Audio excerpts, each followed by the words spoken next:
wabarakatuh.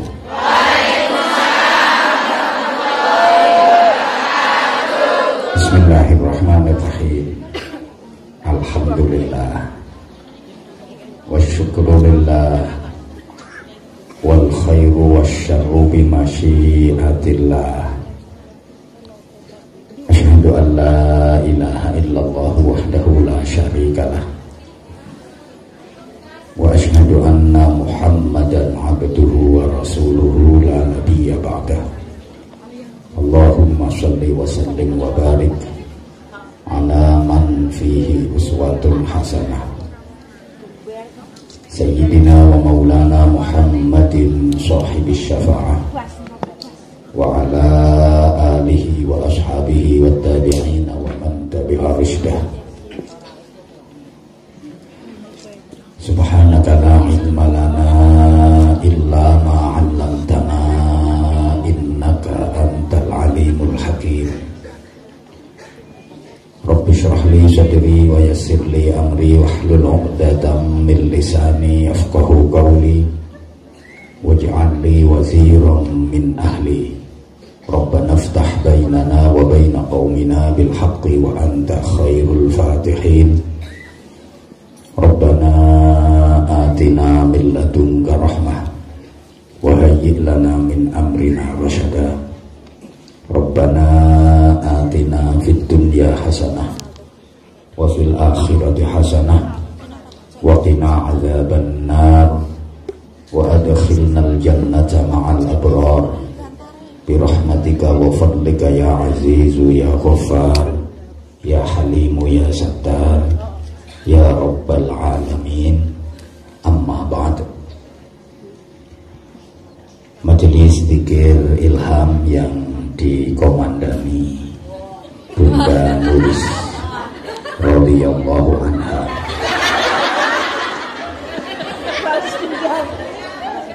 bersama Majelis Taklim Raudhatul Jannah serta jamaah sekalian. Kalau tadi Bunda Nuris sempat menyampaikan anak saya sudah berhaji 2 kali. Itu bukan karena saya yang membiayai, dibayari wong. Jadi ada travel yang ingin saya membimbing jamaahnya, kemudian anak saya katut. Bahkan kemarin saya baca ada yang protes, itu pelanggaran. Usianya belum 17 tahun kok sudah berangkat haji. Apa diperbolehkan di Indonesia? Boleh kalau tidak pakai visa reguler. Kalau pakai visa reguler, jatah ibadah haji yang umum memang syaratnya harus sudah di atas 17 tahun. Tapi kalau pakai visa furoda, visa tamu kerajaan, itu meskipun anak-anak boleh. Jawabnya seperti itu. Jemaah sekalian, kita memasuki tahun baru 1 Januari 2020 Masehi. Mudah-mudahan ke depan kita semuanya makin baik di seluruh aspek kehidupan kita. Kalau kita perhatikan kalender, setidaknya di kalender itu tertera 4 angka. Kalau kita jeli, ada 4 angka di kalender itu sebagai pertanda bahwa setidaknya kita dikenalkan dengan 4 pergantian tahun. Jadi tahun baru yang kita kenal itu setidaknya ada 4. Ada tahun baru 1 Muharram, ada tahun baru 1 Syuro, ada tahun baru 1 Januari, dan nanti tanggal 25 Januari ada tahun baru lagi, namanya tahun baru Imlek Cina. Jadi ada 4 pergantian tahun setidaknya yang kita kenal. Ada tahun baru 1 Muharram, ada tahun baru 1 Syuro, ada tahun baru 1 Januari, ada tahun baru Imlek. Kita dikenalkan dengan 4 budaya setidaknya. Tahun baru 1 Muharram itu tahun baru Islam, tahun barunya orang yang ikut ajaran-ajaran Islam, tahun barune wong-wong sing melu Gusti Allah. Tahun baru 1 Suro itu tahun baru Jawa, tahun barunya wong-wong sing melu simbah-simbah. Tahun baru 1 Januari itu tahun barunya kelompok orang-orang barat, itu tahun barunya orang-orang yang ikut kaum penjajah. Tahun baru Imlek itu tahun barunya Cina, tahun barunya orang-orang yang ikut aliran duit kathah. Jadi ada tahun barunya orang yang ikut Gusti Allah, ada tahun barunya orang yang ikut simbah-simbah, ada tahun barunya orang yang ikut kaum penjajah, dan ada tahun barunya orang yang ikut duit kathah. Kira-kira jamaah yang hadir di sini ikut aliran yang mana?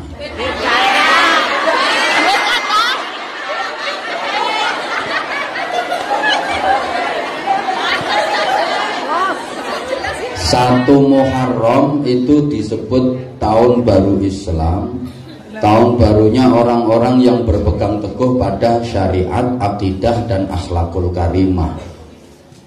Orang-orang yang menjalankan ibadah sesuai dengan ajaran agama, berpegang teguh pada akidah yang lurus, ahlu sunnah wal jamaah, dan menjunjung tinggi akhlakul karimah. 1 Suro itu tahun barunya budaya Jawa yang primitif, yang identik dengan klenik, mistis, apa ya? Pokoknya klenik, mistis, primitif, ya ngono-ngono iku. Sedangkan 1 Januari ini tahun barunya orang-orang barat yang kapitalis, kok higienis, hedonis, kapitalis, materialis, yang pragmatis. Wis pokoknya gak ngerti ya wis. Isis, mistis itu yang Jawa. Kemudian tahun baru, nah satu lagi ya, kita pun nggak bisa lepas dipengaruhi oleh budaya Asia Pasifik, terutama Cina, yang punya prinsip bahwa hidup itu hanya di dunia saja, tidak ada kehidupan setelah kematian. Jadi lek wis bar mati yo wis entek ceritane. Nah, misalnya perjalanan waktu ini kok dibikin bersamaan. Jadi 4 tahun baru ini misalnya kok pas bareng dalam 1 hari, dan semuanya dirayakan. 1 Muharram dirayakan di masjid, acaranya ngaji. 1 Suro dirayakan di laut, acaranya larung sesaji. 1 Januari di lapangan lebar luas, alun-alun, acaranya penyanyi campur sari dan kembang api. Sedangkan Imlek acaranya barongsai. Jadi ada barongsai, ada campur sari penyanyi, kembang api, ada larung sesaji, ada ngaji. Kira-kira yang paling sepi yang mana?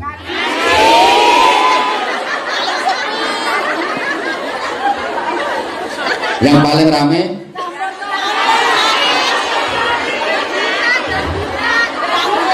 Alhamdulillah hari ini meskipun ada yang bertentangan dengan hati nurani, setidaknya kita dipaksa oleh Allah untuk kumpul ngaji di sini. Kita berharap mudah-mudahan apa yang kita harapkan, apa yang kita cita-citakan ke depan bisa tercapai. Kemudian hajat-hajat kita fiddin wa dunya wal akhirah dikabulkan oleh Allah Subhanahu wa taala. Saya hanya ingin mengingatkan kembali bahwa manusia hidup pasti punya harapan. Ada harapan-harapan asasi yang semua manusia pasti ingin, tapi kadang-kadang tidak bisa mencapai. Setidaknya ada 6 harapan asasi hidup manusia muslim muslimah agar hidup kita benar-benar bermakna dan berfaedah. Allahumma sholli ala Muhammad. Ini saya mengingatkan kembali dulu. Wong judulnya Sehari Bersama Anwar Zahid. Tapi aku nggak mau kalau sehari. Nyonyor nang kene terus. Enggak sampai sehari lah. Secukupnya saja. Asal jenengan sudah belenek memandang rai saya, silakan tinggalkan tempat ini. Jamaah sekalian, setidaknya ada 6 harapan asasi hidup manusia muslim muslimah. Gak apa-apa, ambek mangan gak apa-apa, kudu biru. Manggon ngarep metuti plastik.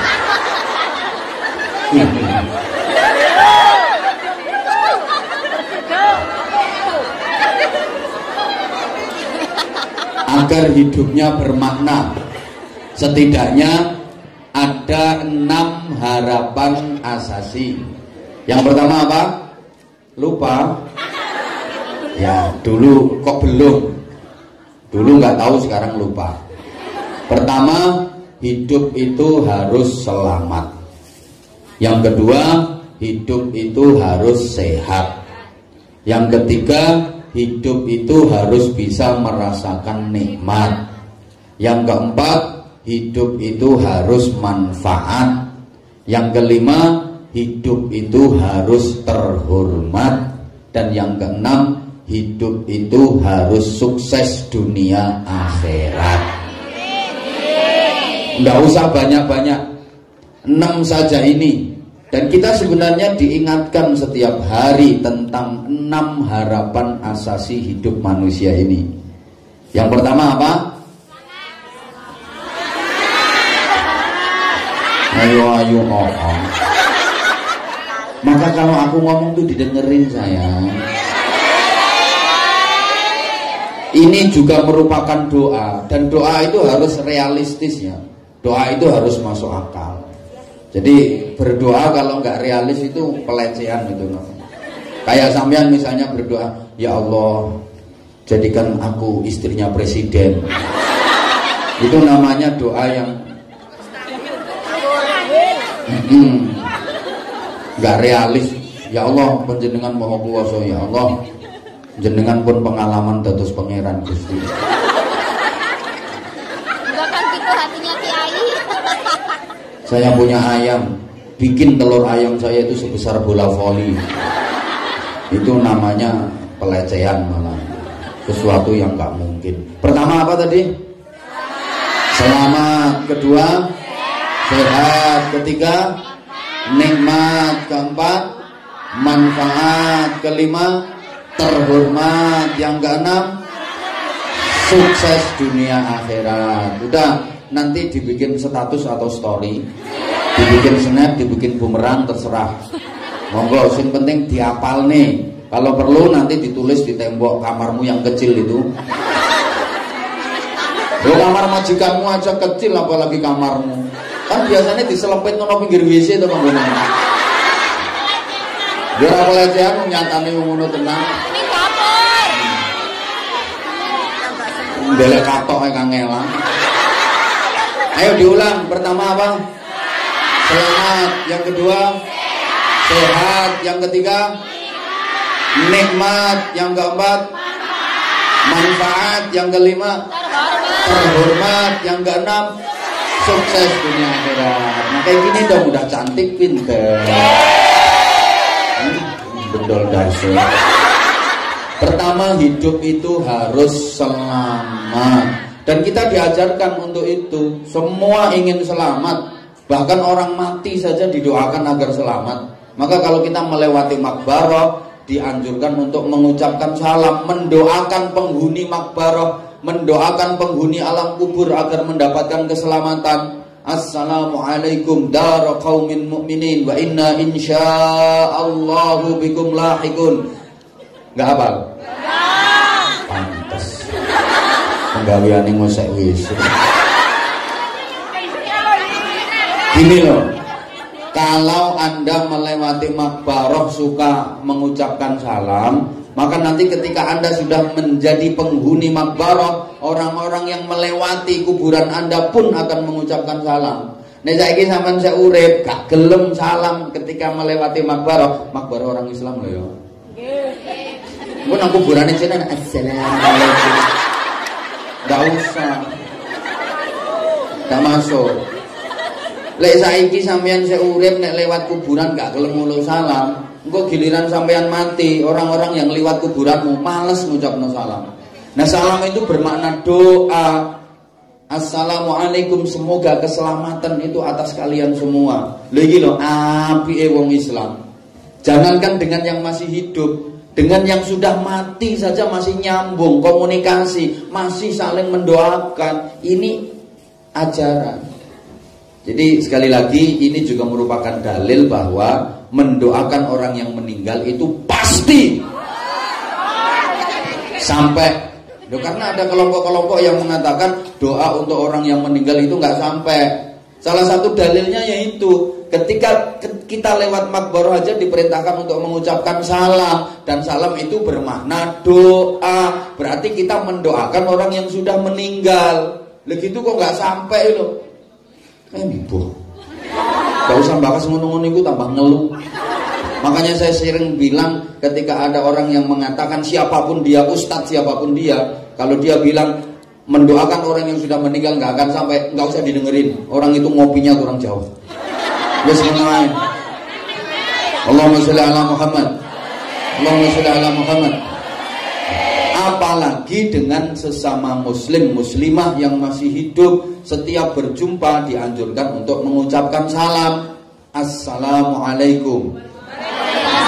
Ini kan pelajaran bahwa kita itu ingin hidup selamat. Kapanpun kita ingin selamat, dimanapun kita ingin selamat, dalam kondisi bagaimanapun kita ingin selamat. Lagi ngerjain apapun, lagi melakukan apapun, kita ingin selamat. Maka ucapan selamat ini menjadi tradisi di masyarakat kita. Kalau sesama muslim, assalamualaikum. Secara nasional ketika berjumpa ya selamat pagi, selamat sore, selamat siang, selamat malam. Kapanpun dimanapun kita memang ingin selamat. Ada yang lagi ulang tahun juga dikasih ucapan selamat ulang tahun. Ada yang lagi nikahan juga dikasih ucapan selamat menempuh hidup baru. Mau ketemu ya selamat berjumpa. Ada yang lagi bepergian ya selamat jalan. Kok selamat tinggal? Ketara berpegatan ini. Iya, ada selamat tinggal, selamat berpisah, macam-macam. Ini bukti bahwa kapanpun, dimanapun, dalam kondisi bagaimanapun kita ingin selamat. Kayak ini kan banyak ucapan selamat tahun baru, lagi lebaran ya selamat hari raya Idul Fitri, Idul Adha. Pokoknya gitu. Selamat, selamat, selamat, selamat, selamat, selamat, selamat, selamat, dan selamat. Itu menjadi tradisi. Orang Jawa juga begitu. Sugeng enjing, sugeng siang, sugeng sonten, sugeng dalu, sugeng nggih rawuhipun. Sugeng itu kalau laki-laki bilang ke perempuan. Kalau perempuan ke laki-laki dia lujeng, biasanya gitu orang Jawa. Lujeng soalnya alunnya terngajeng. Jadi kalau sugeng itu susunya ageng.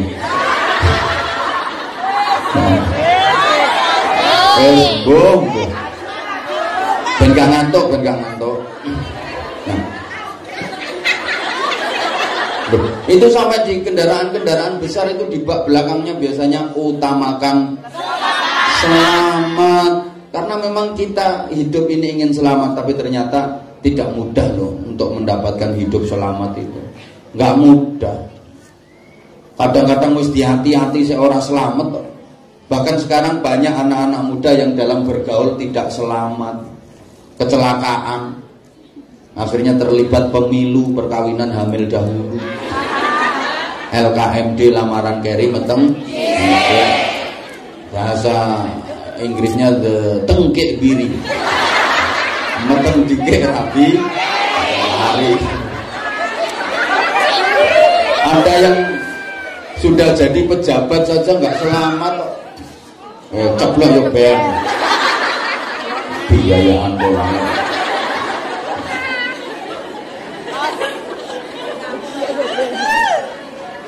Maaf, yang sudah punya ganteng pisan kabeh.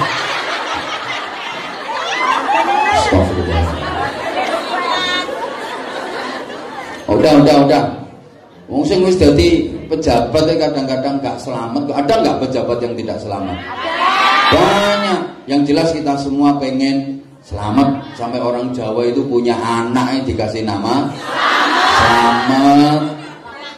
Kalau Arab ya Abdus Salam, Nur Salim, Salamun, Salimun. Nah itu ya Salma, Silmi, Salama. Itu karena memang semua pengen selamat.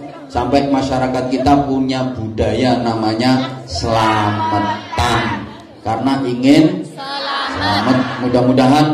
Mudah-mudahan kapanpun dimanapun kita senantiasa diberikan keselamatan oleh Allah Subhanahu wa Ta'ala. Selamat itu penting. Orang sakti itu kalah sama orang selamat, betul? Sakti ini gak selamat itu nyonyor. Orang kaya raya tetap kalah sama orang selamat. Makanya selamat itu penting. Berbahagialah yang suaminya bernama Selamat, karena dia selalu didampingi oleh keselamatan, selalu didampingi oleh selamat. Wes. Sekarang yang kedua, gak suwe-suwe. Hidup itu, hidup itu pertama harus selamat. Wes, mangan ya pengen selamat, mangan ya gak selamat, kolu sak sendok-sendoke. Bahkan mohon maaf, lagi BAB aja di toilet pengen selamat. Coba BAB nggak selamat, berdodoli sausus-usus. Wis to pokoknya pengen selamat. Saya ngomong aja ini pengen selamat, nih nggak selamat ngomike iso kolu menjero. Kapanpun dimanapun kita ingin selamat, nggih. Makanya jangan lupa selalu berdoa. Mau apa saja berdoa dan berdoa. Mohon keselamatan kepada Allah Subhanahu wa Ta'ala. Ya selamat Islamnya, selamat akidahnya, selamat rezekinya, selamat kehidupannya, selamat keluarganya, selamat semuanya. Yang kedua, hidup itu harus sehat.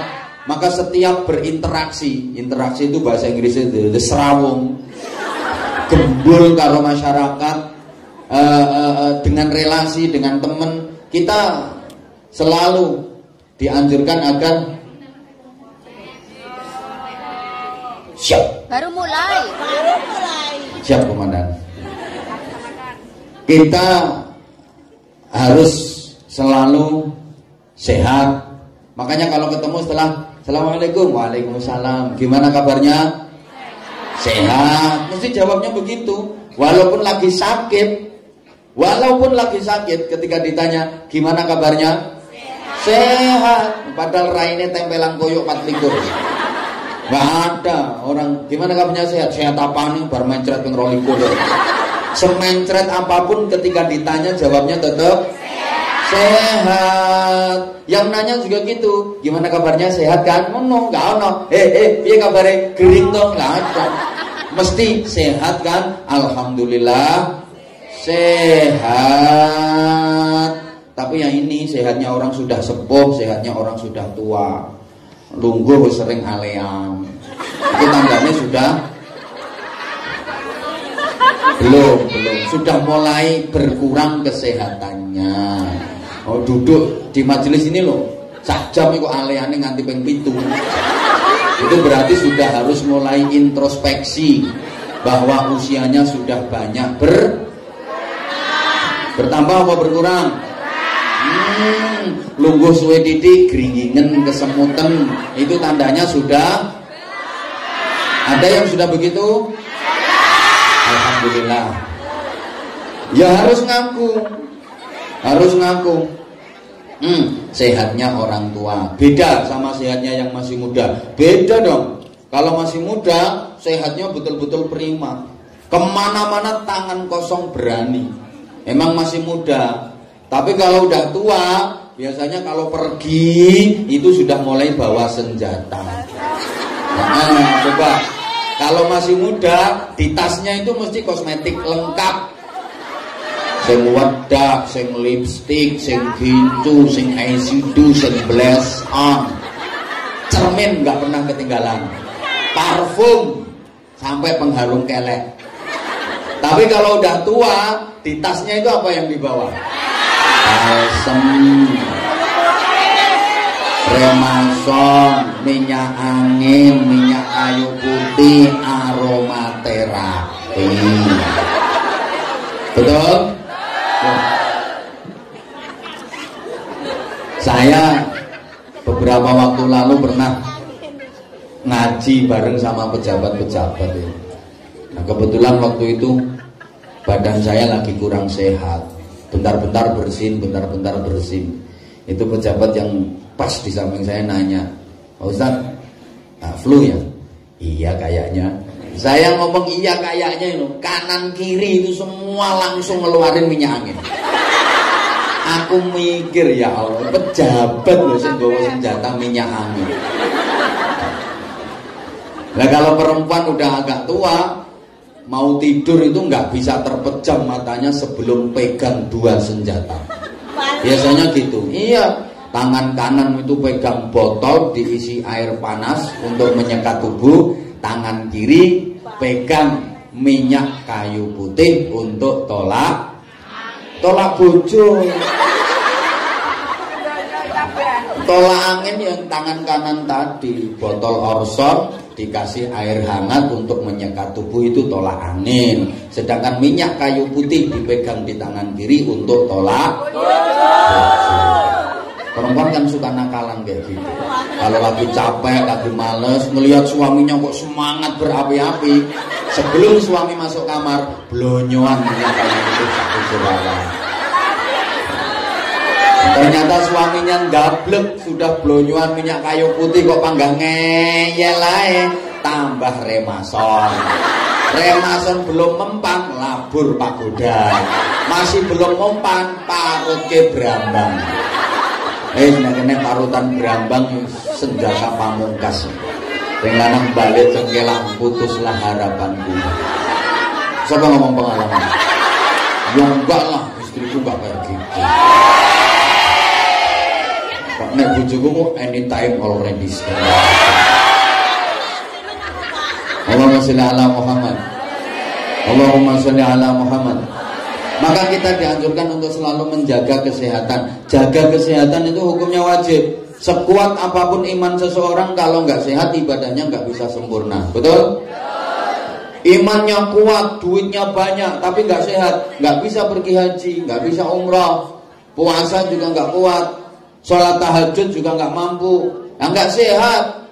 Meskipun dia bisa fasih dan tartil dalam membaca Al-Quran, ketika nggak sehat, ya nggak bisa terus menerus, nggak bisa istiqomah baca Qurannya. Ini aja kalau nggak dikasih kesehatan nggak bisa datang kemari, betul?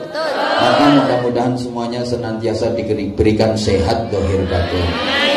Yang ketiga, supaya sehat gimana caranya? Ya ibadah itu bikin sehat. Udah sering saya sampaikan kok. Ibadah itu bikin sehat. Ngaji kayak gini bikin sehat. Orang sakit itu kalau mau berangkat ngaji, sakitnya bisa hilang. Saya itu sering merasa kayak gitu. Jadi mau berangkat ngaji itu tubuh rasanya lemes, kadang demam. Begitu dipanggil naik panggung ngaji, sehat saya. Soalnya apa oleh pikiranmu. Amplop abang. Ya mau dapat Amplop abang. Ya mau dapat ilmu manfaat, mau dapat barokah, mau dapat saudara, dapat pahala silaturahim gitu loh. Pikiranmu ngono. Aja diukur awake dhewe. Puasa itu juga bikin sehat. Sumu tasihu, berpuasalah kalian maka pasti kalian akan sehat. Banyak loh penyakit yang secara medis gak bisa disembuhkan, sembuhnya dengan berpuasa. Sholat bikin sehat.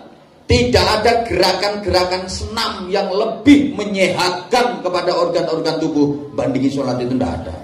Tapi jangan dikira, jangan dianggap kalau sholat itu senam loh ya. Karena itu jadi guli-guli begitu itu dianggap senam.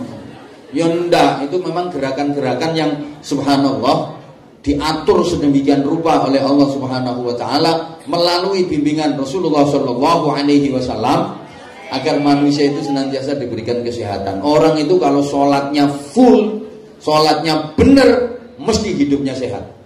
Pasti. Yo disiplin, yo sehat. Nah, sampai kadang-kadang kok ngering-ngerikan. Ya mungkin perlu diteliti tentang sholatnya. Hidup kok kurang damai, mungkin perlu diteliti tentang sholatnya. Kayak kemarin saya ceritakan, saya itu ada teman, dia itu kaya raya, rumahnya entah berapa, dia punya villa entah berapa, perusahaannya banyak, istrinya cantik luar biasa. Cara kene no kaya dia. Alah kaya rasa ngacung. Orang rumangsa. Oh iya kaya kuwi. Kaya kuwi sing rumangsa kuwi. Kaya kuwi. Dia rutin puasa Senin Kamis. Satu ketika datang, saya ini tahu sendiri kan sampean. Ya ada apa? Aku ngomong gitu.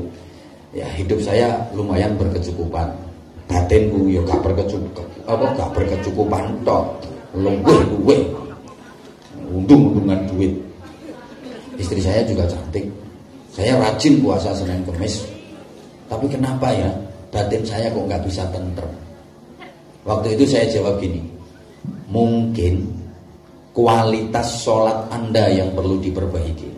Kalau kemarin-kemarin ngelamunnya masih 90%, ya sekarang dikurangilah ngelamunnya, tinggal 60% apa berapa? Jawabnya dia apa? Sholat. Kalau sholat memang saya belum mengerjakan. Ini kan aneh tuh, sampean itu gimana? Wong puasa Senin Kamis rutin kok sholat nggak pernah, itu kan yang aneh tuh. Katanya dia apa? Saya itu kalau sholat itu nggak bisa bacaan-bacaannya itu. Bisa saya itu cuma Fatihah saja. Ya, tak bilangin sama saya, sampean itu gimana tuh? Bacaan sholat itu cuma Fatihah itu tok. Masa ya? Sampean panggil saya kiai kok masa? Kalau nggak percaya ya jangan panggil saya kiai. Bacaan sholat itu ya Fatihah itu. Bahkan misalnya Fatihah nggak bisa, ya udah usah baca Fatihah. Bisamu apa? Bisamu misalnya Allahu Akbar, karena sering dengar orang demo itu Allahu Akbar, Allahu Akbar.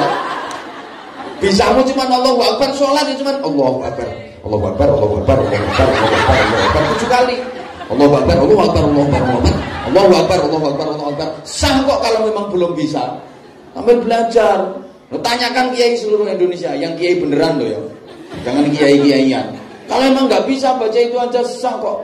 Terus dia ngomong, lah saya melihat orang sholat itu waktu rukuk, waktu sujud dia kok umi-umi. Dia kok umi-umi. Akhirnya tak bilangin, nah itu emang ada yang diumi-umikan. Lah kamu kalau mau umi-umi juga bisa, silahkan. Terus yang saya umi-umikan apa? Ya ada apa enggak? Kalau nggak ada ya nggak usah umi-umi. Dia yang umi-umi itu memang ada yang diumi-umikan. Kalau kamu ada yang diumi-umikan ya silakan berumi-umi. Kalau emang nggak ada ya nggak usah umi-umi. Pokoknya semua ibadah itu menyehatkan. Semua ibadah kalau dikerjakan secara benar itu menyehatkan. Ngaji aja kayak gini sehat kok. Bahkan mabuntut itu sehat. Dalam pengajian kayak gini. Wes. Ini jangan dianggap remeh loh ya. Cuma kalau mau buntut jangan bilang. Masih ingat kan ceritanya Hatim Al-Asam? Ini namanya judulnya Sehari Bersama Anwar. Jadi sekarang pun ngomong. Masih ingat kan kisahnya Hatim Al-Asam? Seorang pemuda biasa, santri biasa, diangkat jadi waliullah, jadi kekasihnya Allah. Karena apa? Menutup aib orang lain. Ini si Hatim ini kan jualan di pasar, ngedep toko. Ngedep toko itu bukan berarti dia di depan toko terus ngedep ini ya. Jualan, bahasa Jepangnya dodolan. Ini kalau saya ngomong dodolan yang nggak paham nanti berarti dodoli. Angel musuh wong on. Hatim, udahlah dengar sayang, dengar. Hatim Al-Asom ini santri biasa, dia jualan di toko. Ya mesti masuk jualan di geruduk. Di pasar ya, di pasar. Nunggu toko. Lah koyo kire nunggu toko pikirannya. Dia ya. Ya. Apa ya pasti. Paham. Ya wis pokoknya jualan lah. Dia punya toko, dia jualan di situ, di pasar. Nah, satu ketika ada cewek mau belanja. Halo? Kebetulan tokonya lagi sepi.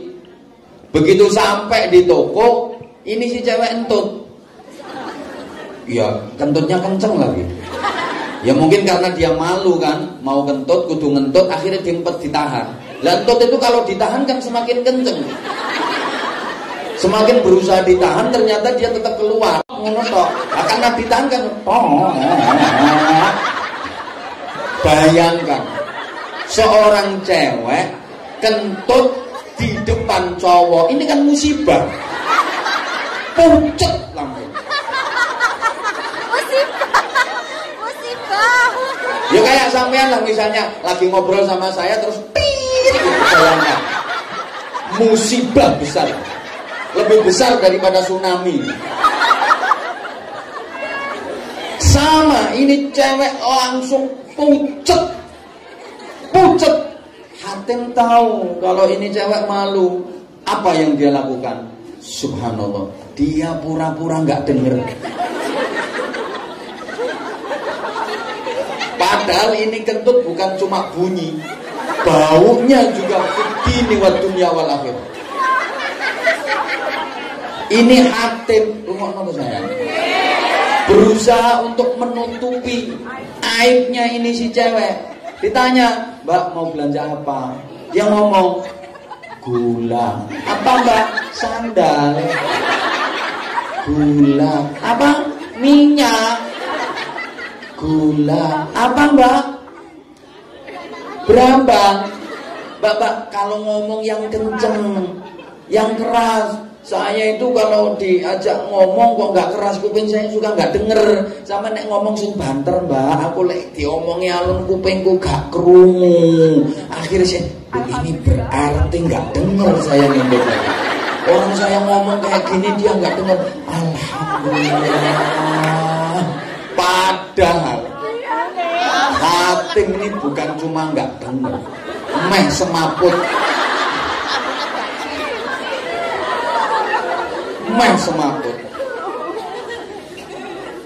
Gara-gara tertutup aibnya, akhirnya ini alhamdulillah berarti dia nggak dengar saya ngentut tadi.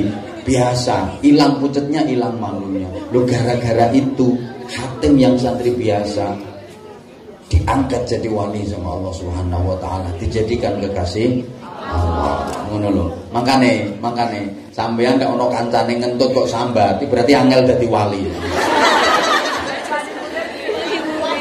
Angel dadi wali. Dadi sing bener ya gimana? Ya wis pura-pura enggak denger. Ana kancane tut. Sampeyan yang meneng ae, aja kok terus goleki iki wae sapa. Mambu ya aja kate golek wae sapa gitu. Aja ngono. Adek, ayo sapa sing ngentut sing tapi sampeyan aja ngomong ngene, sekaruan kurung kancane tit, aku lek eneng ngentut ngene iki ra krungu. Ya mbok nek swara liyane aku krungu, tapi lek ngentut ngene iki aku gak krungu.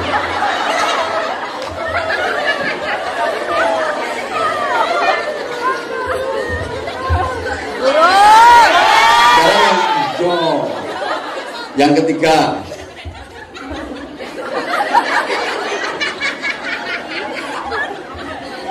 number 3.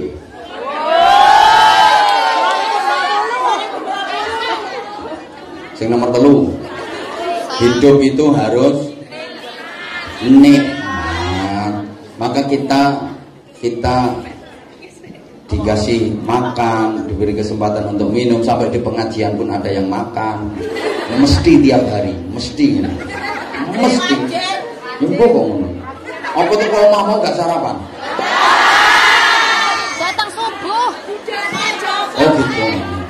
Yang ya tadi waktu masih di luar belum masuk itu makan dulu atau nanti. Wah yang ngaji kok.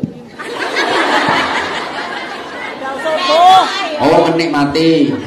Masih bisa merasakan nikmat? Alhamdulillah. Berarti masih normal. Karena ada yang saraf-saraf nikmatnya udah mulai dicabut sama Allah. Itu kan simbol penguji kenikmatan. Makanan, minuman itu simbol penguji kenikmatan. Kalau udah berumur biasanya udah mulai dikurangi. Saraf untuk merasakan nikmat itu udah mulai dikurangi. Untu wis mulai merotoli.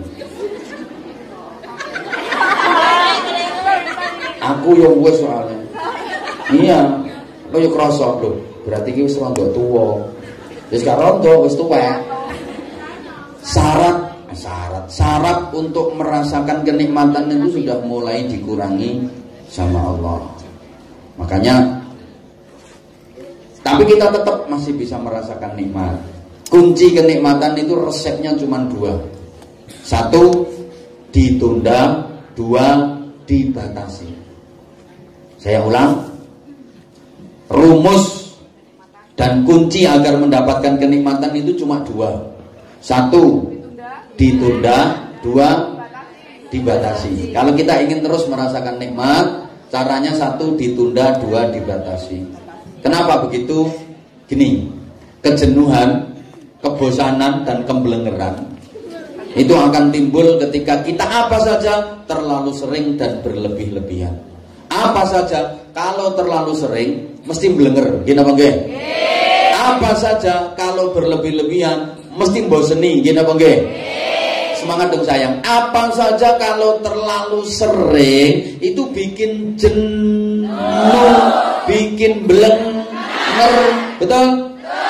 Makan terlalu sering, blenger apa enggak? Blenger. Wih. Kumpul bojo terlalu sering. Blenger. Apane sing bojo? Mikirnya sampean LDR. Kan yang di sini LDR semua, long distance relation. Bisa mau ngono kuwi membayang-bayang ning ngono iki. Makanya begitu ketok aku terus. Alhamdulillah di awal tahun ini harapan Anda semua tercapai, bisa bersanding. Apa? Bersanding kayak Anwar. Di awal tahun langsung bersanding dengan Anwar Zahid. Allahumma sholli ala Muhammad.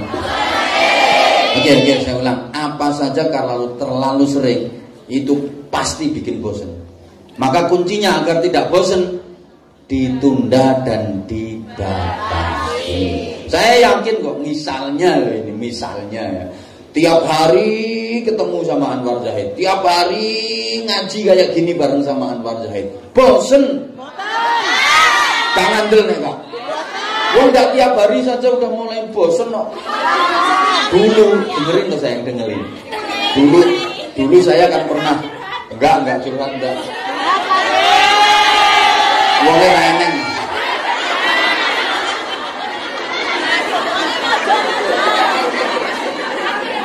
Wongnya reneng. Dulu sebelum ada kayak gini, saya kan hampir tiap bulan ngaji di Hongkong. Betul?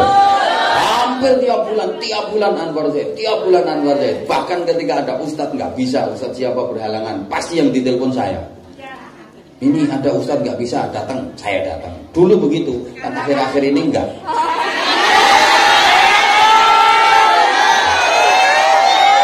Ini bukan bermaksud apa-apa. Aku jaga supaya sama ini nggak bosen sama saya.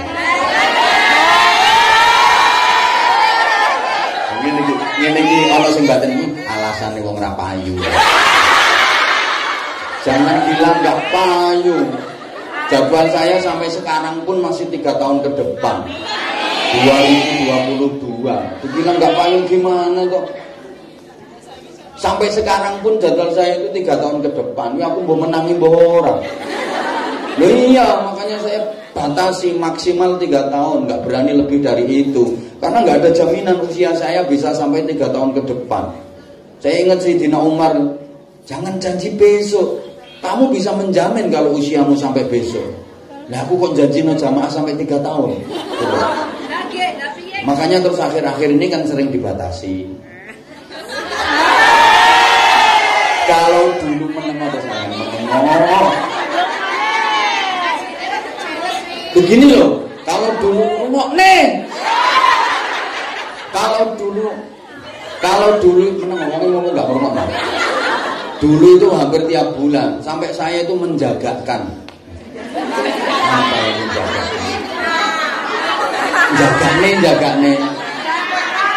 Jagane. Iya.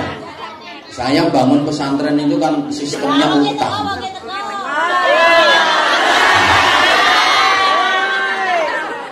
Maka di awal tadi dia ngerayu-ngerayu ke saya sampai mepet-mepet kayak gini. Rasanya gak nyetrum. Gini, saya itu dulu sering jaga nih. Saya kalau bangun pesantren itu sistemnya kan utang.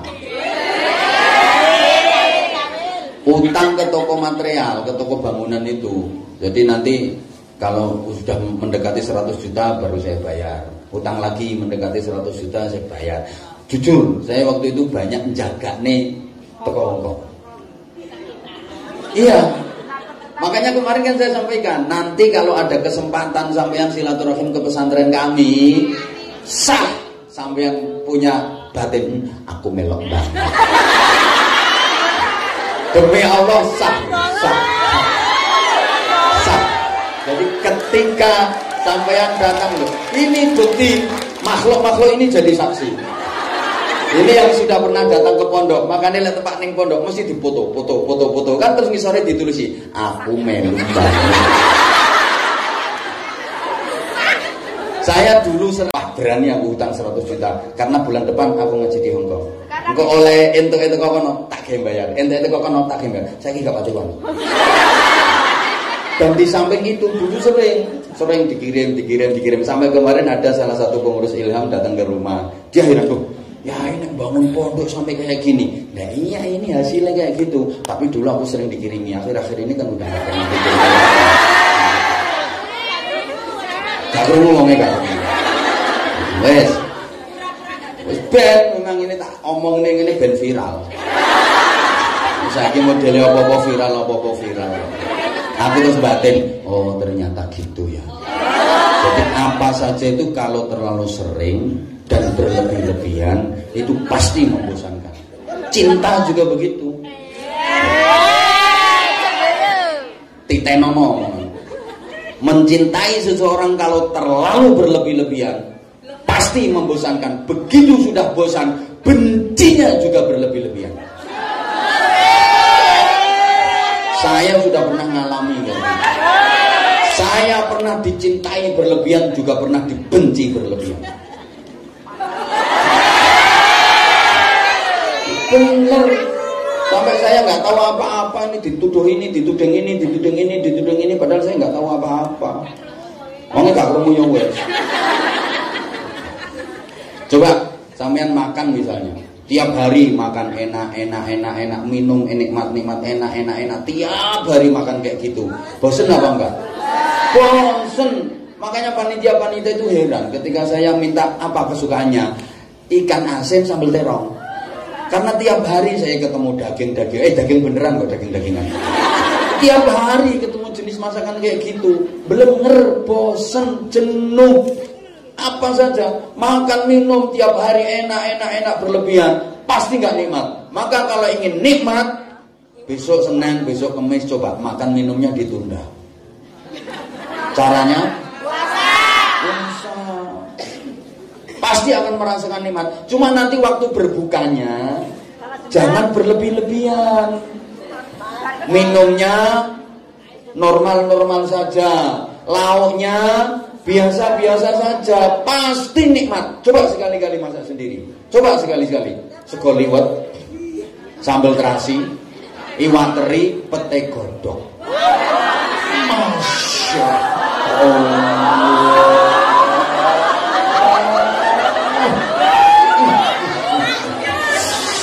Ono sing ngiler to.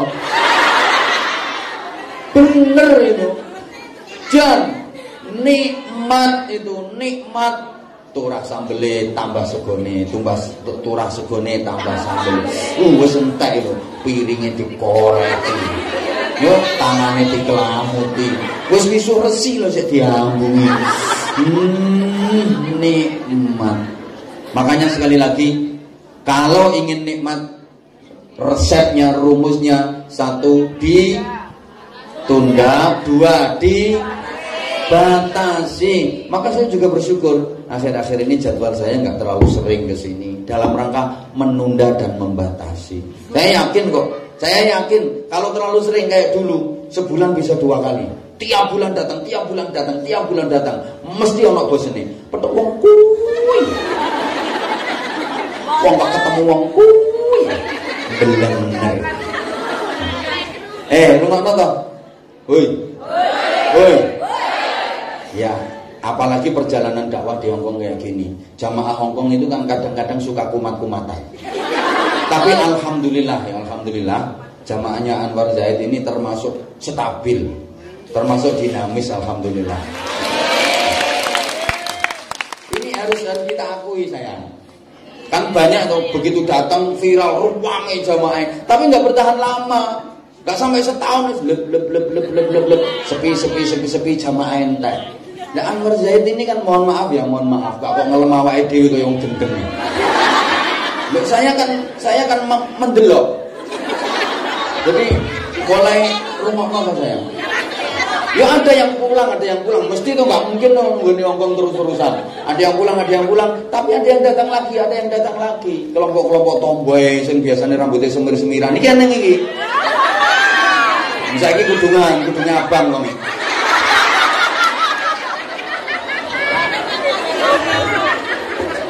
Ya terus ada yang pulang, ada yang datang, yo stabil lah, tetep ae, alhamdulillah masih bisa.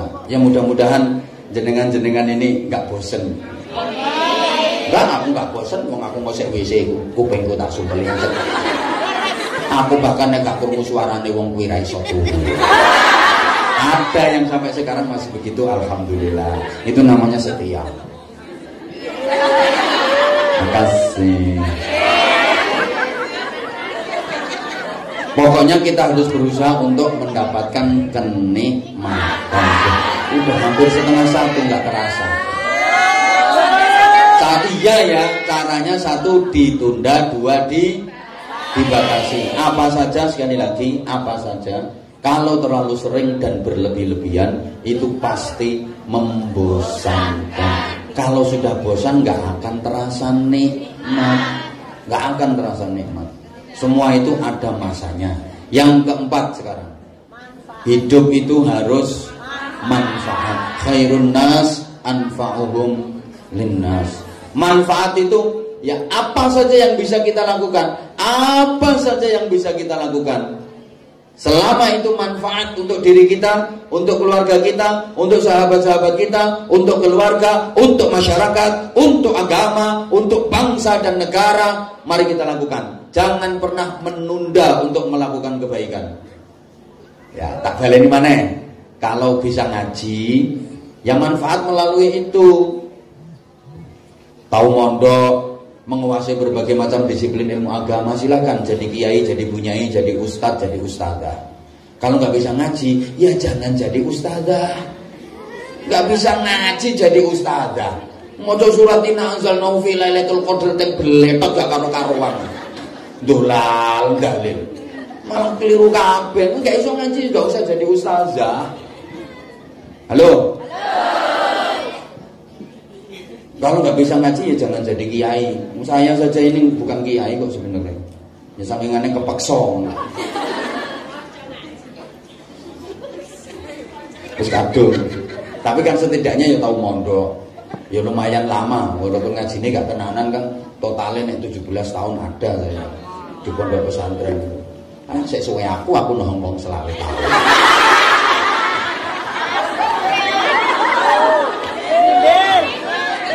Pondok aku yo mondok.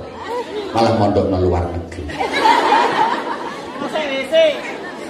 Kalau bisa ngajar ya ngajar. Bisanya berjuang melalui event organisasi kayak gini yo, melalui organisasi kayak gini. Saisoe, maka saya bilang saisoe. Berjuang di organisasi, jadi anggota, jadi ketua, jadi sekretaris, jadi bendahara, wis padha pentingnya, nggak usah rebutan jadi kepala, nggak usah rebutan jadi ketua. Ya, ketua penting, anggota penting. Anggota kabeh gak ono ketuane, gak laku, bingung. Pemane ketua tok kan duwe anggota. Penting. Ketua itu kan ibarat tubuh manusia itu kan kepala. Memang kayak paling penting kan kepala ini. Tapi pikir mau kepala tok gak ono liyane. Nanti keleleran nang dhuwur meja gelembang gini kaya semangka. Medeni wong. Liyane yo penting kok. Musirah tok gak ono tangan, gak ono sikil. Hilang nilai ini. Itu pentingnya. Udah. Jadi orang yang manfaat melalui apapun. Yang penting manfaat. Ayo kita lakukan sekecil apapun, asal itu manfaat, mari kita lakukan. Demikian pula sebaliknya, sekecil apapun, kalau itu mandorot, usaha kita tinggalkan, jangan kita lakukan. Untuk jadi manfaat itu nggak harus jadi figur, nggak harus jadi tokoh, nggak harus jadi idola. Kadang-kadang yang jadi idola malah nggak manfaat, malah mengadu domba. Betul. Masuk. Mending yang ceketer-ceketer kayak gini. Tapi kan setia. Tapi kan manfaat. Walaupun $50, $100, $500, $1.000, lep itu manfaat. $5. Iya gak apa-apa $5 ya. Itu ngeyel ikut ini. Terus tapi $5. Setia apa seragamu lunasana bisa. Allahumma sholli ala Muhammad. Allahumma sholli ala Muhammad. Nah, yang kelima harus terhormat. Gak ada sih orang yang pengen terhina, semua pasti ingin terhormat. Terhormat di dunia, terhormat di akhirat, terhormat di hadapan manusia, terhormat di sisi Allah Subhanahu wa taala. Maka kita diajarkan di setiap acara-acara itu kan yang saya hormati, para kiai, para bunyai, para sesepuh yang saya hormati, para pejabat yang saya hormati semuanya, yang saya hormati, Bapak Ibu jamaah sekalian yang saya hormati. Kan pernah saya sampaikan, saya waktu ngaji di penjara, yang saya hadapi narapidana pun saya tetap Bapak Ibu saudara-saudara sekalian yang saya hormati. Karena bagaimanapun mereka juga ingin dihormati, mereka juga ingin terhormat. Coba kalau dibilang jujur, Bapak Ibu, saudara-saudara sekalian yang terlaknat, para penjahat yang moralnya bejat, yang menjadi sampah masyarakat, calon-calon intip neraka, wah diantemi kursi ya. Tetap yang saya hormati, karena bagaimanapun mereka juga ingin dihormati. Itu loh. Bahkan mohon maaf, saya ngaji di lokalisasi, yang saya hadapi itu yang tetap mbak-mbak, ibu-ibu yang saya hormati, tetap kayak gitu. Masa saya ngomong sangkar burung? Enggak, tetap yang saya hormati. Semua ingin terhormat. Maka ucapan kita harus bisa membuat kita terhormat. Perilaku kita harus bisa membuat kita terhormat. Terhormat di hadapan manusia, terhormat di sisi Allah Subhanahu wa taala. Nah, dan yang terakhir, yang keenam, hidup itu harus bisa membuat kita sukses dunia. Bukankah dalam berdoa kita selalu Rabbana atina fid dunya hasanah wa fil akhirati hasanah. Jadi fid dunya hasanah ini sebagai tangga dan modal untuk menggapai wa fil akhirati hasanah. Maka jenengan semua jadi PMI ini pertama memang diakui nggak diakui ini tujuannya untuk fid dunya hasanah. Kok menang untuk memperbaiki ekonomi. Tapi setelah mendapatkan fid dunya hasanah, harus ditata niat, harus ditata hatinya agar semua itu untuk menggapai wa fil akhirati hasanah. Oke, sekarang mengumpulkan modal dulu, cari modal dulu nanti untuk usaha. Oke, sekarang jadi PMI, kerja di sini, tapi untuk membiayai anak sekolah, membiayai anak di pesantren, membantu orang tua, subhanallah, meringankan beban suami. Padahal sebenarnya sampean-sampean ini nggak wajib kerja. Yang belum punya suami, kewajiban nafkah itu ada pada orang tua. Yang sudah punya suami, kewajiban nafkah itu ada pada suami. Lho saking aneh api-api hati sampean-sampean iki. Kok gelem? Ini yang jalur lurus loh ya, yang jalur lurus. Tapi ono jalur sing bengkok. Anjene jarak nang Hongkong gegeran karo bojone.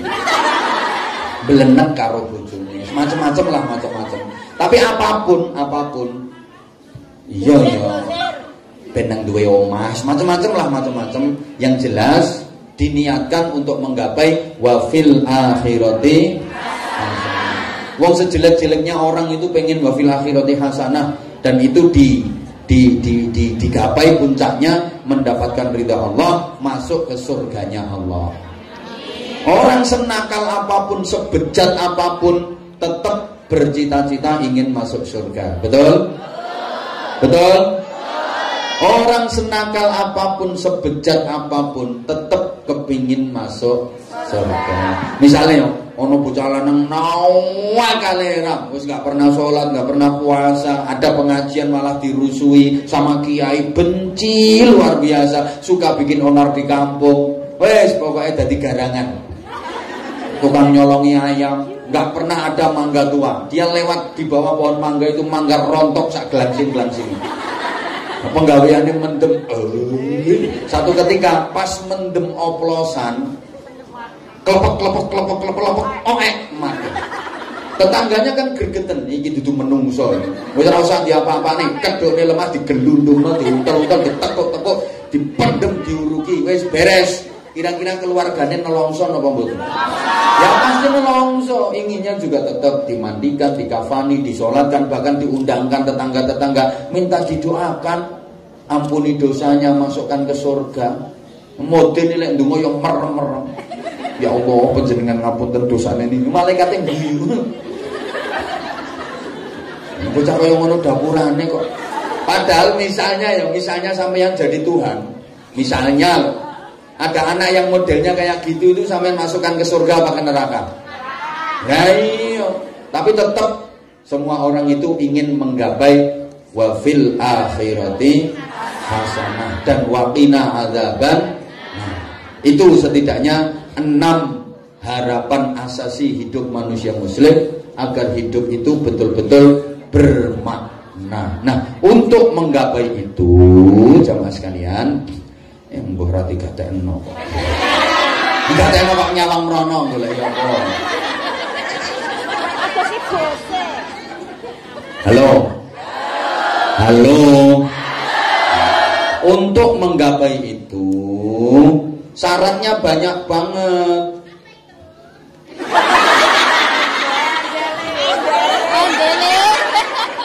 Kan itunya di kamu.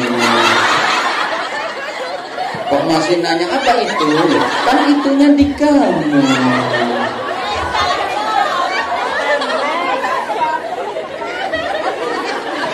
Sini dong itumu. Mantap. Ngomong gak sabar. Apa itu? Kan itunya di kamu. Sini dong itumu.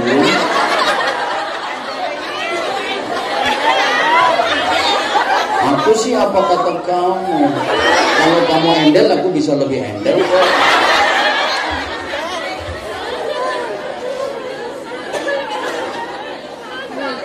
Nah, iya. Sehingga gini ya, untuk menggapai semua itu, terutama di puncaknya nanti kita mendapatkan rahmat dan ridha Allah, dimasukkan ke surga. Kita harus jadi orang baik. Semakin tahun hidup kita harus semakin baik. Ingat, khairun nas man tala umruhu wa hasuna amaluhu. Sebaik-baik manusia itu adalah orang yang panjang umurnya, bagus amalnya. Wa syarrun nas man tala umruhu wa sa'a amaluhu. Sejelek-jelek manusia itu orang yang panjang umurnya tapi jelek amalnya. Semuanya berdoa mudah-mudahan dikasih panjang umur.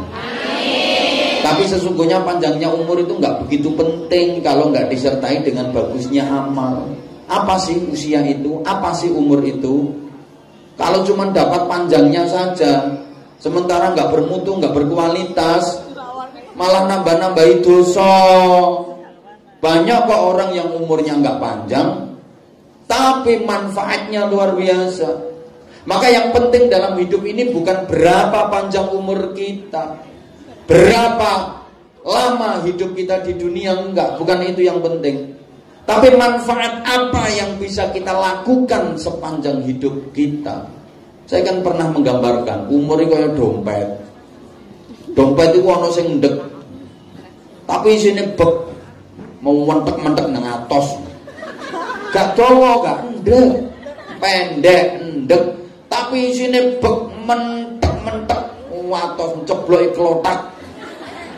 Ono dompet itu dawa 3 meter.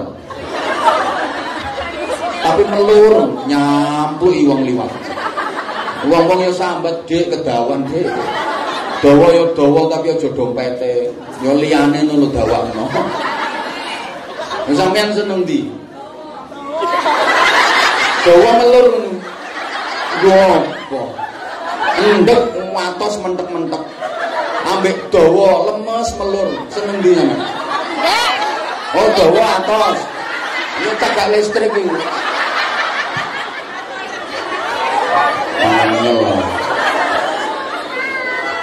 Dompet umur ya gitu. Ada orang itu umurnya nggak panjang, nggak kayak Imam Ghazali, nggak sampai 50 tahun usianya, nggak sampai 50 tahun. Tapi kitab-kitab karyanya, manfaatnya untuk manusia, manfaatnya untuk dunia sungguh luar biasa. Ono wong oleh dawane tok gawe apa. Maka gini, orang baik itu hidupnya lebih panjang daripada umurnya. Orang jelek itu hidupnya lebih pendek daripada usianya. Kalau orang baik, hidupnya lebih panjang daripada usianya. Mungkin usianya cuma kayak ayahnya Gus Dur, almarhum al-maghfurlah Kiai Haji Wahid Hasyim. Usianya cuma 34 tahun. Tapi apa yang dilakukan untuk negeri ini tidak mudah dilakukan oleh sembarang manusia. Besar jasanya untuk bangsa ini, besar kiprahnya untuk perjuangan di negeri ini. Warisan berharga untuk anak cucu, generasi-generasi sekarang dan seterusnya. Umurnya cuma 34 tahun, tapi putra-putranya hebat kabeh. Orang kaya ngene-ngene. Ya Allah. Acur yo ben. Maka iya dorong iya. Mas kan nanti sehari kita 2 sesi. Habis istirahat sambung lagi. Cukup khawatir. Nah, iya. Sampai wengi. Turu bareng berarti. Aku dikeroyok sak minake. Terus mulai dadi opo?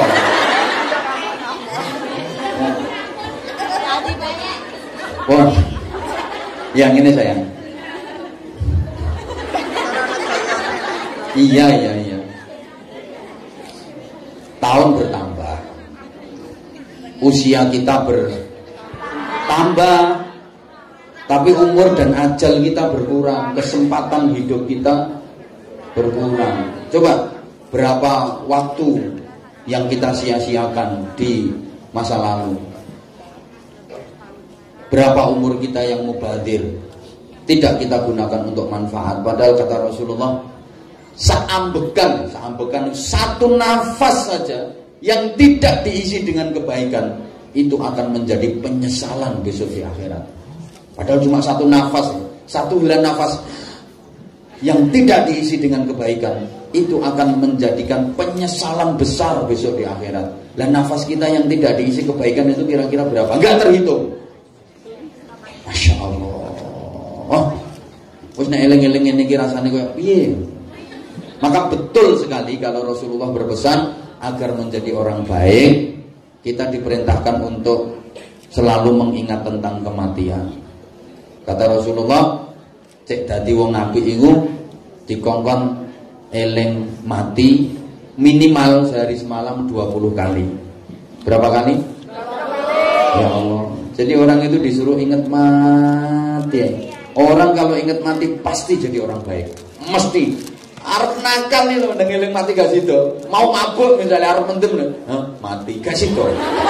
Gak sido. Mau gendaan, eling mati yakin gak sido. Wes tau sekarang metingkring lho, karek metingkring.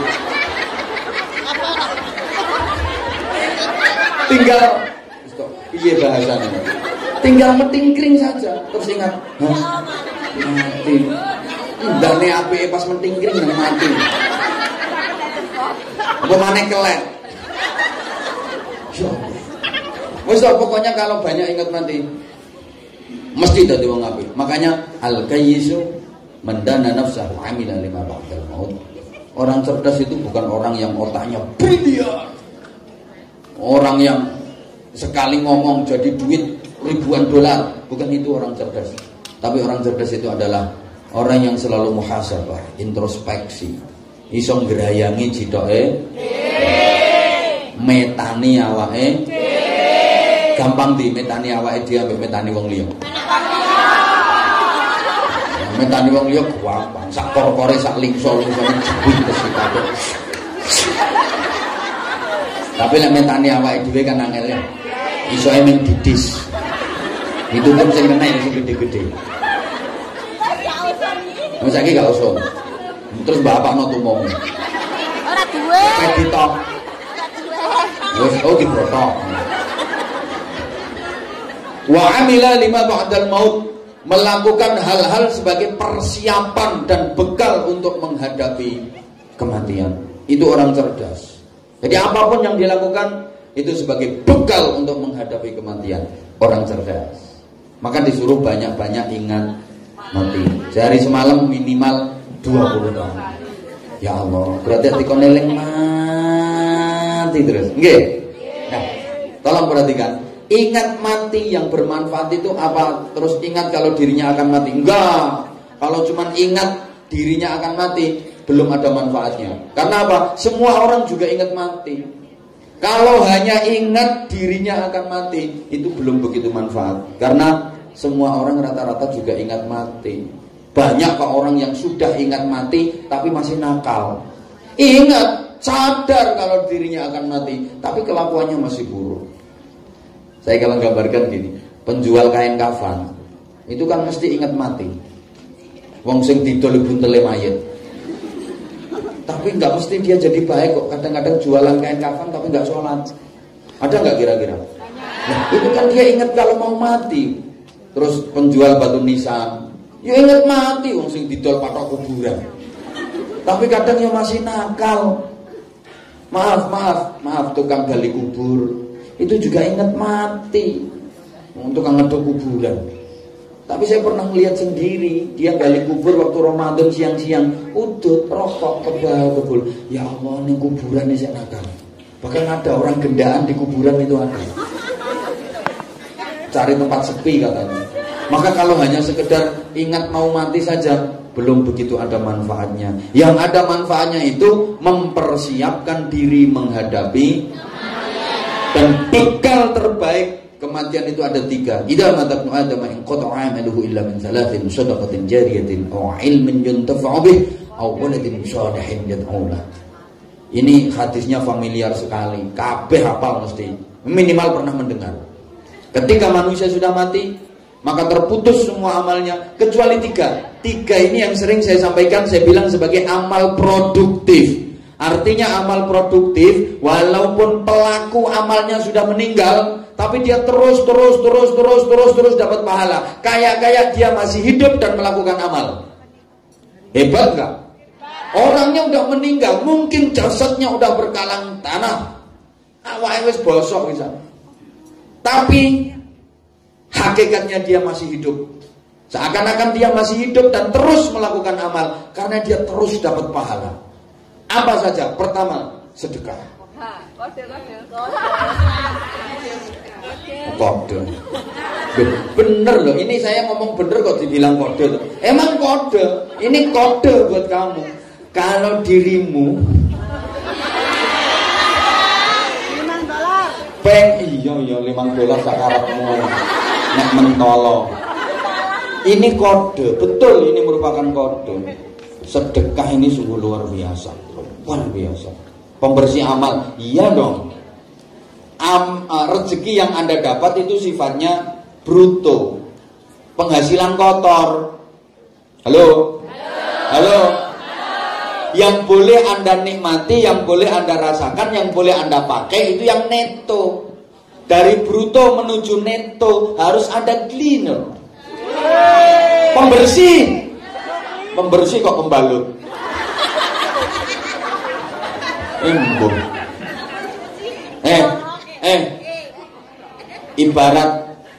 Ibarat dikasih kacang, yang dimakan itu isinya.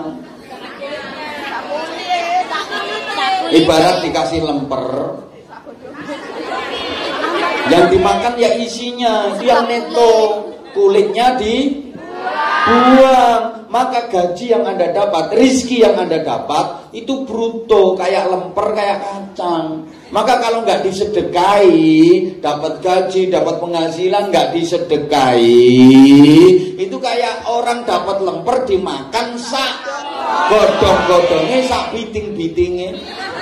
Dikasih kelapa itu dimakan sak batok-batoknya, sak sepet-sepetnya. Dapat ikan itu dimakan sak telek-teleknya.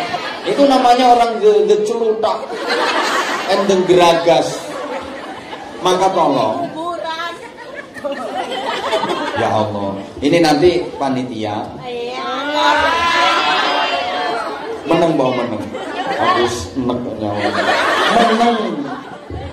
meneng ya. Ini nanti panitia minta keikhlasan jamaah sekalian sebagaimana biasa untuk anak-anak yatim dan untuk pesantren kami yang alhamdulillah bantuan panjenengan semua. Tadi sudah saya sampaikan kan, nek angop tolong ditutupi.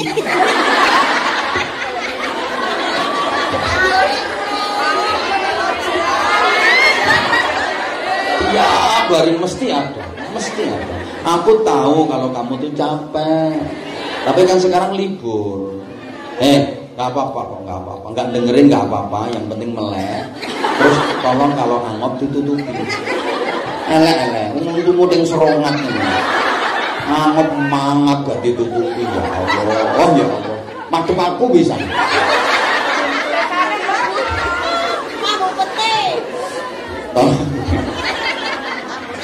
Tolong siapkan infak terbaik.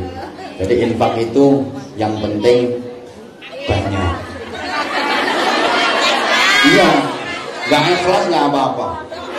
Pokoknya saya prinsipnya gak ikhlas gak apa-apa, yang penting banyak. Daripada ikhlas tapi koin, mending gak ikhlas tapi banyak. Pokoknya anggar gelem wakeh lama-lama mesti ikhlas. Orang ikhlas piye wis kadung tak akeh. Alhamdulillah kemarin itu meskipun jamaahnya nggak sebanyak ini, tapi dapatnya luar biasa. Saya yakin di tahun baru ini yang datang orangnya lebih top lagi, lebih. $5 lebih nona. Gudung coklat. Mah aku $5. Ojo koin ngebodi. Please deh, please. Saya ini ngemis bukan untuk saya pribadi. Saya ngantuk digugah. Lek mau ngantuk gak apa-apa. Saya ini penting digugah. Ini penyinar alam kubur, pembebas dari azab kubur. Lah kalau cuma 5 yuk gak bisa bentengi itu bro. Tolong ya. Wes saya nggak usah banyak komen. Tentu Anda sudah paham, Anda sudah tahu. Tentu nggak usah saya banyak komen. Itu titipan, bukan hanya titipan, bahkan sebagai amal yang pahalanya terus mengalir ila yaumil qiyamah. Arep jagane apa? Tahajud yo gak tahu, witir yo gak tahu, sorry maca Quran yo gak tahu. Arep jagane apa? Poso yo males. Iki kesempatan, ini peluang. Timbangannya kena Ustaz abal-abal kayak narik-narik infak ternyata enggak, bangun pesantren ternyata enggak, punya yayasan ternyata enggak. Ngono lho, iki aku nulung sampean. Ya, bayang ya.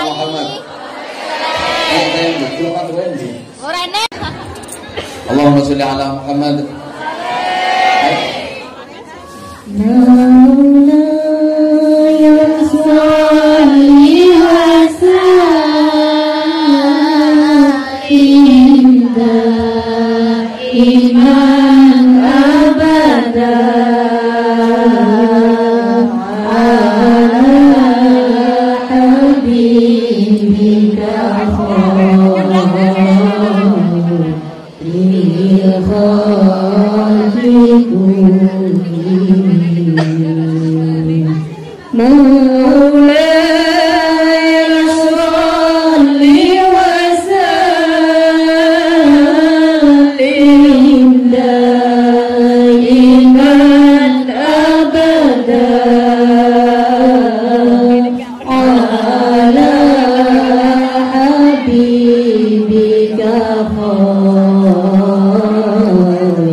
Allahumma sholli ala Muhammad.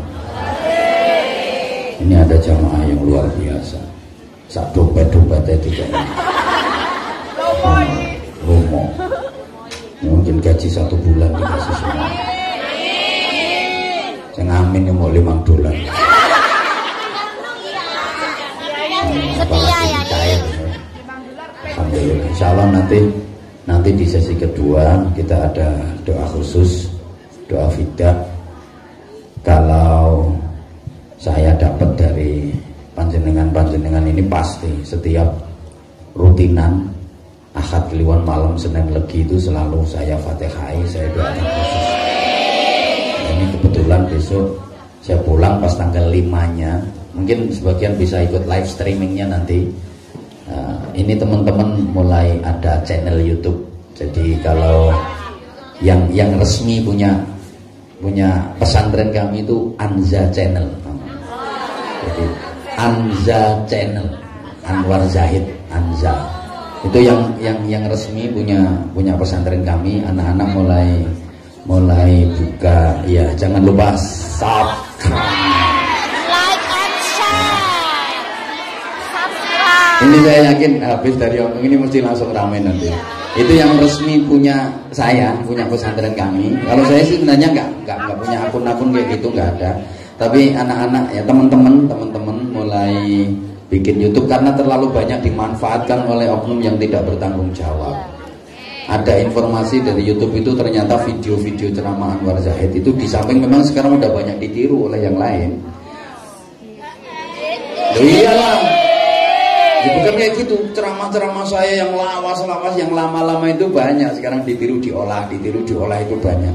Terus YouTube-nya, video-video saya itu banyak dimanfaatkan oleh oknum yang tidak bertanggung jawab. Bahkan udah ratusan juta mereka meraup kalau udah di total. Makanya kemarin ada pihak YouTube yang datang ke pesantren minta untuk bikin channel sendiri. Dan sekarang ada namanya sekali lagi Anza Channel. Jangan lupa itu nanti sekalian ini launching ya. Nanti hari Kamis pagi, tiap hari Kamis pagi mulai jam 6.30 waktu Indonesia bagian barat. Kalau di sini berarti 7.30. Mungkin jenengan sambil ngepel, sambil masak atau sambil apa bisa live streaming di situ. Saya ngaji kitab bersama santri. Kalau yang pagi, Kamis pagi itu sama malam Jumat. Jadi nanti Kamis pagi sama malam Jumat kalau saya lagi di rumah. Kalau saya lagi nggak tor keluar, itu nanti panjenengan bisa ikut ngaji bareng saya. Nanti saya sapa. Ya khusus lah, berarti nanti saya sapa khusus jamaah Hongkong. Nanti kalau doakan, nanti kalau wifi-nya sudah memungkinkan, nanti bisa langsung video. Sementara ini masih suara. Tempat kami itu di Duwe sowot banget, cari sinyal itu susah. Pakai wifi ya. Jadi doakan ya, iya ya. Pakai wifi ya. Udah. Wifi-nya ada tapi mendrip. Udah pakai wifi itu masih mendrip. Nanti kalau udah standar, ya sak video nih nanti tak sebentar. Dan agak modern lagi antar jet, ben gak ketinggalan kalau ini. Iki followersnya masya Allah. Padahal prejengannya yang ini. Lah kalau saya bikin sendiri insya Allah, kalau itu memang punya saya nggak akan lama lah, jamaah Hongkong aja sekian banyak. Ini baru minggu-minggu ini baru bulan-bulan ini saja. Oke, jangan lupa